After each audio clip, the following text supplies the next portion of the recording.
안녕하세요. 김유갑의 경제부동산입니다. 구독, 좋아요 부탁드립니다. 참고 참다가 극단적 선택. 집값 2차 폭락이냐 여름 폭등이냐. 전국 집값 흐름이 아주 심각합니다.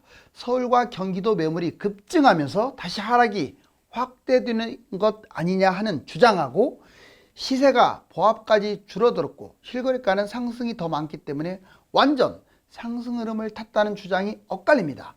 만일 지금 놓치면 여름 하락폭을 거의 회복할 것이라는 주장과 지금 잡게 되면 2, 3년 대세 하락에 상투를 잡는다는 주장이 팽팽하게 맞습니다. 전문가들은 하나같이 기다릴 것을 원하는데 시장 흐름은 정반대로 상승 기류를 타고 있습니다. 속 시원한 해법은 무엇일까요?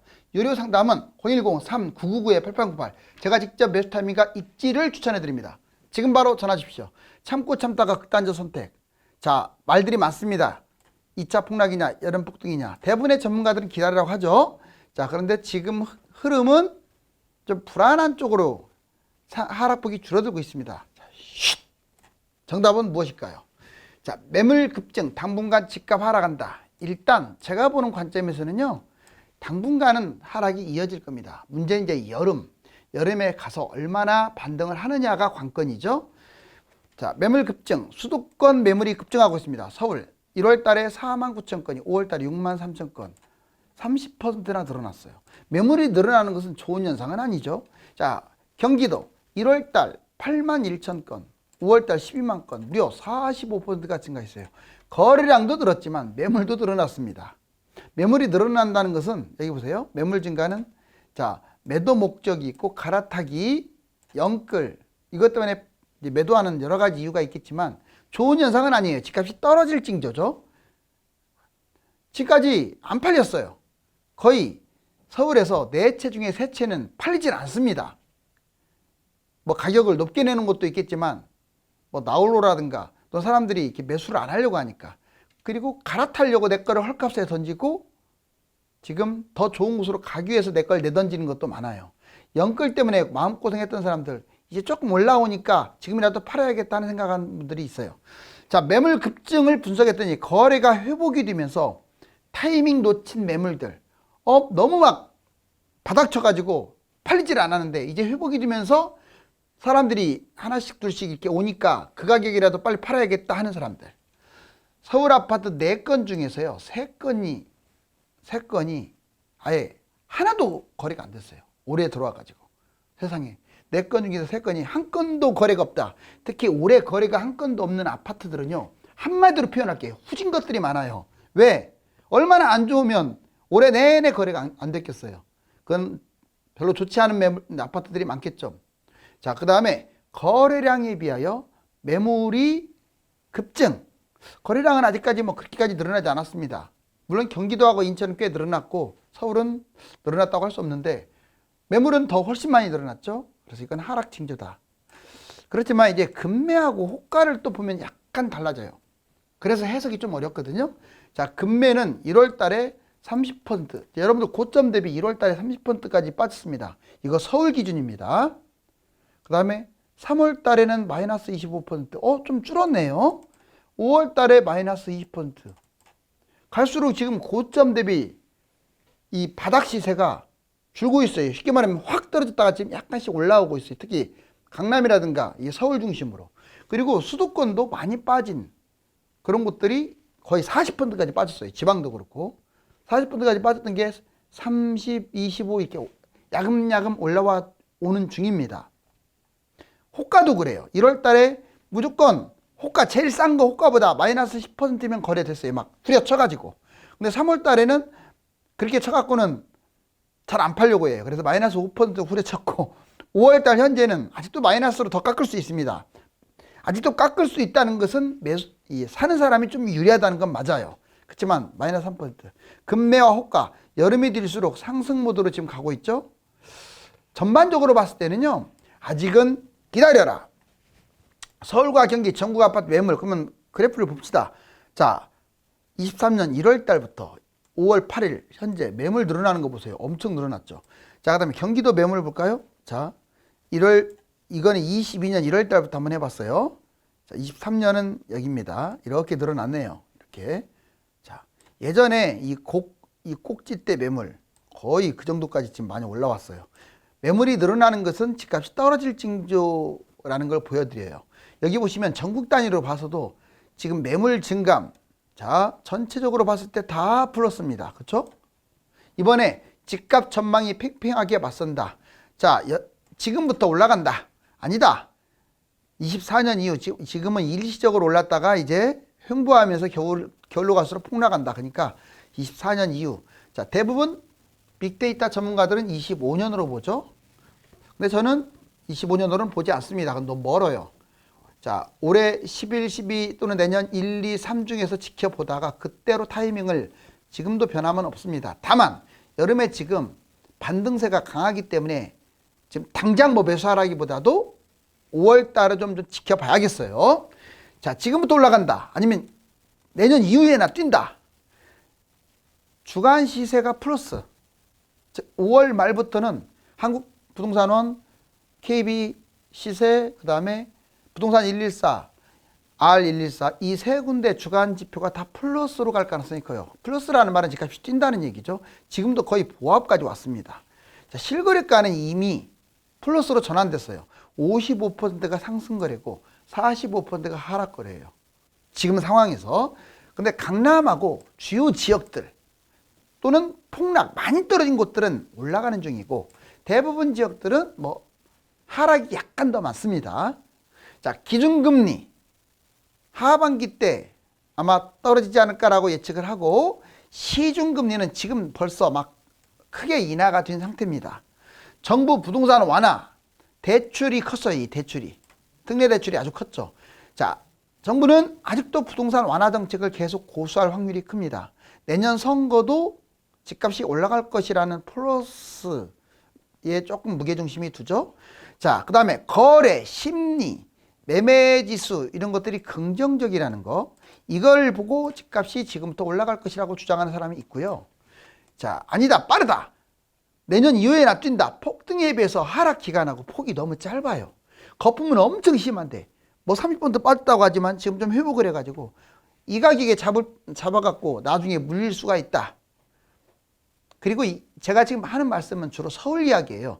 경기도나 인천이나 지방은요. 지금 반등한다고 해도 덥석 잡다가는 예전에 10년간 안 뛰었다는 말 꼭 기억하세요. 진짜 많이 빠졌으면 잡아도 상관없지만 뭐 30%, 20% 빠진 것 같고 덥석 잡았다가는 7, 8년 동안 마음고생할 수도 있습니다. 자, 이제 폭등에 비해 하락 폭이나 기간이 너무 짧아. 기다려야 돼. 위험 요인, 거품이 심하고 부채도 많아요. 가계부채. 그리고 금융 불안이 항상 지금 도사리고 있어요. 그리고 경제 침체와 위기, 이건 우리나라만이 아니라 전 세계적으로 2차 폭락이 우려되는 상황이죠. 해외 집값 아직 좀 주요 국가 미국, 뭐 캐나다, 호주, 영국 이런 나라들이 집값이 이번 달에 반등했다고는 하지만 한 달 보고 판단할 수는 없잖아요. 자, 그래서 아직은 판단하기 시기상조다. 좀 지켜봐야 한다. 그리고 가장 중요한 게 전세가, 미분양, 투자자들이 자, 이 세 가지가 중요해요. 전세, 미분양, 투자.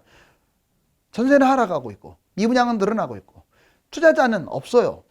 자, 이 세 가지가 충족이 돼야 진짜 대세 상승이 되겠죠. 여름에 잠깐 반등 후에 여름에 올라가는 건 인정을 하겠죠. 인정을 합니다. 하지만 자, 겨우 이제 여름 이후에 겨울까지 내년까지 계속 하락이 또 지속될 것이다. 여러분들은 어떻게 생각하세요? 저는 오른쪽 거. 자, 올 겨울이나 잡아도 늦지 않는다. 하지만 많이 빠진 것들은 지금부터 좀 지켜보자. 자, 그 다음에 23년 2차 폭락. 24년 이후에나 뛴다. 경기 침체 24년 이후. 자, 일단 올해는 확실히 경기 침체고 내년 초까지는 침체이기 때문에 정상적 상황으로 가려면 2, 3년은 기다려야 한다. 자, 금리 정상화가 아마 내년 정도. 아마 기준금리 하락은 지금부터 하반기부터 이어질 가능성이 커요. 특별한 변수 없으면. 시중금리는 이미 내려가고 있고 그렇지만 완전 정상으로 가려면 3년 정도 걸리겠죠. 자, 3기 신도시 물량 폭탄 대략 26년 100만 가구 분양 입주가 대기하고 있다. 그리고 매수 심리가 아직 살아났다고 볼 수 없어요. 적어도 자, 올 연말 정도 빠르면 그래서 23년 적어놨고 가격이라든가 흐름이라든가 어떤 개인의 능력 이게 약간씩 좋아지고는 있는 건 맞지만 아직 궤도를 밟지 못했다. 자, 주요 지표 역시 23년 하반기 때나 사이클, 거래, 전세, 분양, 즉 23년에서 24년이나 돼야 플러스가 된다. 해외 상황도 마찬가지로 24년 경제, 물가, 금리, 집값 이런 걸 봤을 때 정리해보면 올겨울부터 내년 한 4월, 5월 그때가 베스트 타이밍이지 않을까 저는 판단합니다. 일단 서울 거래량 다시 감소, 연도별 급감 상황. 여기 보시면 늘어나다가 서울 거래량이 아직 4월 좀 더 지켜봐야 됩니다. 좀 오히려 줄어들었거나 비슷한 결과가 나올 것 같아요. 이렇게 올라가야 하는데 자, 비슷하거나 좀 줄 것으로 예상이 되면서 이제부터 다시 또 줄어드는 거 아니냐. 자, 서울 아파트 거래 건수와 거래 단지수 20년에는 저기 보면 거래 건수 8만 건, 21년에 4만 건, 22년에 1만 건, 지금은 이제 몇 달 안 됐지만 9천 건. 전반적으로 봤을 때 자, 작년까지만 보더라도 확 줄었고 올해도 그렇게 5월 달까지 기준인 거잖아요. 이게 다 별로 늘어나지는 않았네요. 더 줄어들었죠. 갈수록 지금 거래 건수가 줄어들고 있다. 여기 보면 거래 단지 수도 확 줄어들었어요. 이렇게 한 건도 거래 안 된 게 4개 아파트 중에서 3개입니다. 이런 상황에서 무슨 상승을 논하겠어요? 자, 하락, 축소 6가지 요인. 근데 하락은 지금 축소되는 건 사실이다. 6가지. 먼저 정부가 규제 완화했다. 조정지역 투기과실적 해제해야 되고 모든 규제를 완화시켜버렸죠. 특히 특례보금자리 대출 때문에 이 고가 다주택자 이 사람들도 대출이 허용되고 그러다 보니까 고분양가도 지금 착착착 분양이 되고 있고 사람들이 뛰어들고 있죠. 단기 폭락에 대한 반작용. 급락 후에 너무나 많이 빠졌어요. 일시적으로 반작용이다. 그 다음에 집값 띄우기. 누가 뭐래도 정부나 언론이나 부자들이 집값을 띄우는 쪽으로 간 건 맞아요. 말이 좋아서 연착륙이죠. 경착륙을 연착륙으로 만든다. 제가 보기에는 집값을 띄웠어요. 지금까지는 이 사람들 말이 먹혔지만 아직은 플러스 전환된 건 아니니까 좀 보자고요. 실거주 초보자들이 주로 매입했다는 것. 투자자가 매입해야 진짜 뛰는 거죠. 2030 생애 최초 실거주자들이 매입했다는 거기 때문에 아직은 믿음직스럽지가 않습니다. 하락이 축소됐어도. 지표 소폭 호전. 거래 매매 지수 심리가 소폭 호전된 거지 완전히 활활 타오르는 게 아니기 때문에 5월은 좀 보자. 7년째 여름 상승, 겨울 조정. 이건 제가 몇 번 보여드렸어요. 진짜 이게 중요합니다. 왜냐면 2015년 여기 23년까지 있는데 어떻게 여름만 되면 이렇게 빨간색 뜁니까? 여기 보세요. 이게 지금 빨간색 그래프 있죠. 여름만 되면 약속이나 한 듯이. 그리고 겨울, 이게 파란색이 겨울이에요. 동그라미가. 겨울만 되면 이렇게 내려왔어요. 그리고 이건 거래량입니다. 당연히 거래량이 많을 때 뛰었고 거래량이 적을 때 떨어졌죠. 근데 여기 끝부분 보면 여름에 뛰어야 하는데 여기 22년에는 떨어졌어요. 자, 그런데 이번 23년 여름에는 지금 뛰는 형태로 지금 가고 있어요. 뭐 폭등을 한다기보다도 반등, 플러스 전환은 확실해 보입니다. 지금 추세가 있기 때문에. 분당 등 일기 신도시는 가격이 하락하고 있어요. 여기 보시면 일기 신도시 특별법에도 분당 등 여기 보세요. 16억 5천, 12억 9천, 16억 3천, 12억 많이 빠졌네요. 지금 일산도 빠지고 있고. 그 다음에 여기 보시면 거래량 전반적으로 분당 거래량이 살아나지를 못하고 있어요. 실제로 근데 분당의 이 아파트 매물 건수는요 이렇게 늘어났다가 최근 이제 여기 바닥 쳤다가 이번에 1월 달에 늘어나는 거 보세요. 확 늘어났잖아요. 매물은 늘어나는데 집값은 떨어지고 있다. 2023년 세계 경기 침체, 집값 떨어뜨릴까? 지금 보면 미국 S&P 500 기업들 순이익 증가율 이게 0입니다. 0에서 허덕거리고 있죠. 경기가 아주 심각하다. 그리고 대출 기준 강화하는 미국 은행들. 미국 은행이 이렇게 대출 기준을 강화하고 있어요. 여기 보시면 점점 그러면 이제 대출을 강화한다라는 것은 집값 상승에 걸림돌이 된다는 얘기고 중국도 보면은 7개월 연속 수입이 줄어들었어요. 중국 심각하죠. 마이너스죠. 계속. 우리나라만 심각한 게 아니죠. 자, 마이너스로 돌아선 독일 산업 생산. 여기 보세요. 작년 22년 10월 달부터 올해 3월 달까지 상당히 좋지가 않습니다. 경기 침체가 올해 심각하다. 자, 집값 반등이요. 시중금리 급감, 가계대출 급증. 지금 집값이 올라가는 것은요. 실제로 금리가 낮아진 역할도 커요. 1월 달 5에서 8%였던 게 변동금리가 4에서 6으로 확 줄었고 혼합형도 4에서 7에서 3에서 5%. 이제 금리가 3, 4%예요. 시중금리가 너무 빨리 움직이죠. 자, 5대 은행 가계대출. 그러다 보니까 너나 나나 할 것이 대출 받아갖고 오히려 늘어났어요. 가계대출이 줄어드는가 싶더니 신규 가계대출, 주택담보대출, 신용대출 다 늘어나고 있습니다. 물론 이번에 보금자리 이게 컸죠. 특례보금자리가. 자, 지금 정책을 완화하면서 불을 계속 떼고 있어요. 집값아 올라가라 올라가라 올라가라 이렇게 하면서요. 그렇지만 똘똘한 사람들은 바로 매수 안 하겠죠. 좀 지켜보겠죠. 5년 이상 장기적 관점에서는 지금 매수하든 겨울에 매수하든 큰 상관이 없지만 단기적으로 20% 이상 가격 차이가 나기 때문에 이왕이면 흐름을 보다가 바닥을 잡아야 합니다. 감사합니다.